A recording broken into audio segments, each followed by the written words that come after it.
I mean, there's a reason why we go to professional school. There's a reason why we practice in this particular area is because we understand the complexity of the system and understand what's the best route or the strategy to be successful at getting a trademark or getting a patent.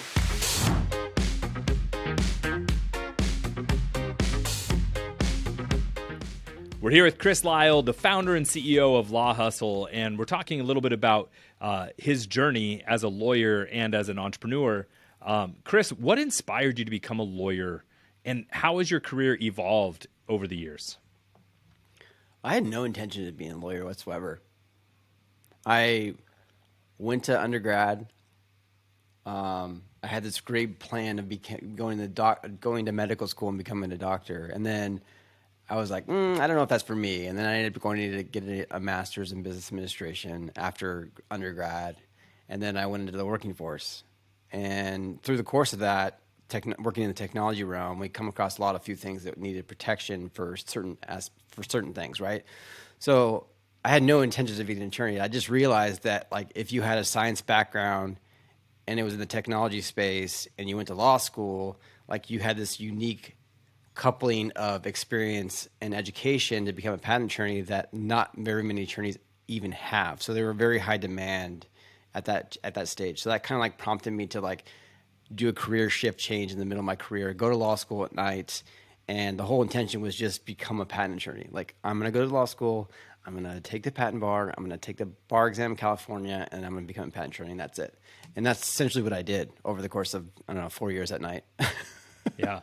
And, so how has being a lawyer been different from what you thought it was going to be? I mean, it's definitely, it was a big learning curve for me. Cause now instead of like understanding technology and just kind of doing it in day-to-day practice, I guess you would say, now you're talking with inventors and trying to kind of aggregate or like not aggregate, but trying to pull out of them like inventive things so you can draft those inventive things and get protection on them. So it was like, it was a different like scope of conversations. Like now you're trying to find the inventive stuff inside people's technologies that they're building or they're building in the back office or whatever it is. And that you got to put that on paper in a way that is educational and then you can get them the patents they need. So. Yeah, and speaking of that, so that you're working with inventors who are not always legal-minded, right? Oftentimes they're visionaries or engineers. What have been some of the most challenging cases that you've worked on? I mean, a lot of the stuff just has to do with newer innovating technologies. So, for example, like newer and innovating technologies may piggyback off of other technologies in the space, but when you try to address those nuances and new things that are novel with an examiner at the patent office, they may not quite understand 100% what it is. So they're definitely closer in regards to like understanding it than most other people, but it's trying to relay the subtle differences to the examiner when you're working on a case versus, not being able to, like, they have a core knowledge of like what they do, and everybody's trying to one up each other and build on top of things and make things better and more innovating. So you got to explain those nuances to the examining attorneys or whatever they are. But sometimes it's hard to get that stuff across to them because it's like so small and minute, but it has a big dramatic impact on like why we're even prosecuting the patent in the first place. Right. Is there a patent that you've worked on that is something that, people may be aware of, or a type of product? Or not necessarily, because you got to think about it, like a lot of patent stuff is like pieces to a bigger puzzle, Sure. If that makes sense. So like Right. people may see the iPhone, but if you really think about how many patents are on the background to make that all possible, we're talking probably hundreds, right? So like they're bits and pieces of a big puzzle. So like one particular patent is not going to be a big thing. It's not like you're innovating, an airplane or something like that. Right. Like you're just like writing a patent about an airplane. It'll be like a piece of an engine of an airplane that you're writing a patent about. Right. So I remember a few years ago, Elon Musk released a bunch of their patents because he felt like the community needed to not have that protection so that they could advance EV technology faster, right? Are you familiar with that story? Yeah, when he did yeah. that? Okay. What's your take on when it makes sense to hold patents and when it makes sense maybe to lighten up on protecting? I mean, I think it's really personal preference or bit or company preference, right? Some people don't even file patents at all. They just they just have trade secrets. I mean, take for example Coke and Pepsi, for example. They keep their formula for Coke under wraps, right? They don't have a patent for it, right? Because it becomes a public record, and then you'll have protection on Yep. it for 20 years or something like that. So Go it really go in, depends on, go into yeah. that a little bit more, right? So for people who aren't trademark attorneys or patent attorneys, explain how why keeping something secret is different and a different type of protection than patenting it. I think it's just a different business mindset. I think some people want to just clearly let everybody know that like I'm doing this and I want to block everybody else from doing that for the next 20 years versus if we keep this under wrap and don't ever disclose it publicly that we're doing a particular thing, then it becomes a trade secret, right? And it just kind of carries on with the business. Now, I'm not saying that you can patent the formula or for have Coca-Cola, for example, right? I'm just saying like things like that you can keep internally because that's like your business value. You don't necessarily have to get a patent for it, and maybe it's not necessarily patentable. Like you technically can't patent software, but if you tie it to hardware and word it in a particular way, you can. It just depends, right? Right. So it really just depends on your business goals and like what they're trying to accomplish. Yeah. And so if you're patenting something like that or choosing to hold it as a trade secret, I think what some people don't realize is that when you patent it, you're listing out the details in extreme detail. So you're making that public knowledge. And some people feel like that means that okay, now that I know what the patent is, I know how to get near the patent, but without infringing upon it, right? So there is a little bit of strategy there. What do you think in terms of just general business practice with patents? Like, where is the line of when you have IP versus when you just let things exist in the market? I mean, it really comes down to like whether people knew about it. Really, it's like sometimes people will go after a patent, but it'll have like open source code in it, for example, right? I mean, it's open source code. That means it's public. It's in the public realm, which means you can't get a patent on it, right? Because you can't use open source code inside a patent that you're trying to get a patent on, right? You can probably patent like a small piece of your code or your algorithm, related to hardware or something like that. But there's a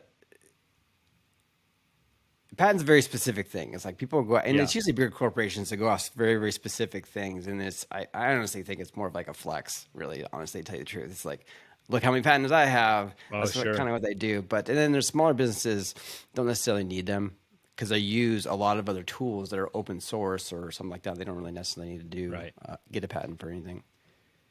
Can you speak to trends in the legal industry, such as people who are maybe thinking they can file for patents on their own and not use attorneys and go through, doing things on their own?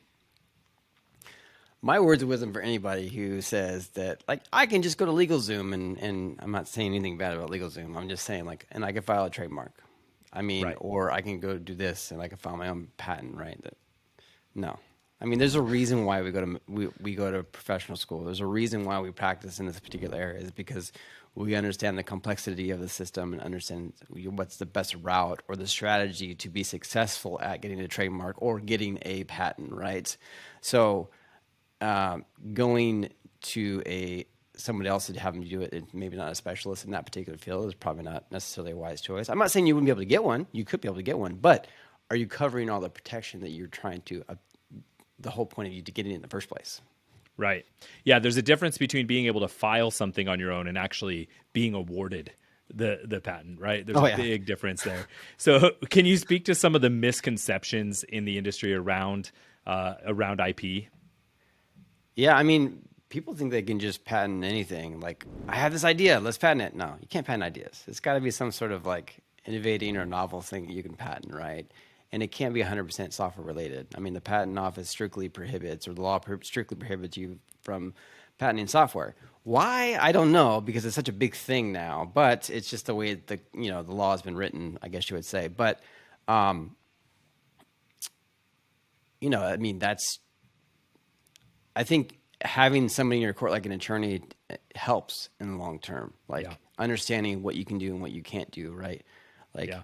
so So, lastly, within the legal profession, right, and within for law firms who are looking to grow and innovate, how is software and technology accelerating what law firms can do to be able to run more efficiently and grow more efficiently? honestly, I cannot keep up. Like I thoroughly have this like thing in my head where like I'm going to reevaluate the technology in my law firm at least once a year, but I feel like I'm doing it almost on a weekly basis because there's this new legal technology coming out that does something different for a firm, and I'm always reevaluating what can be done in our firm to be more efficient.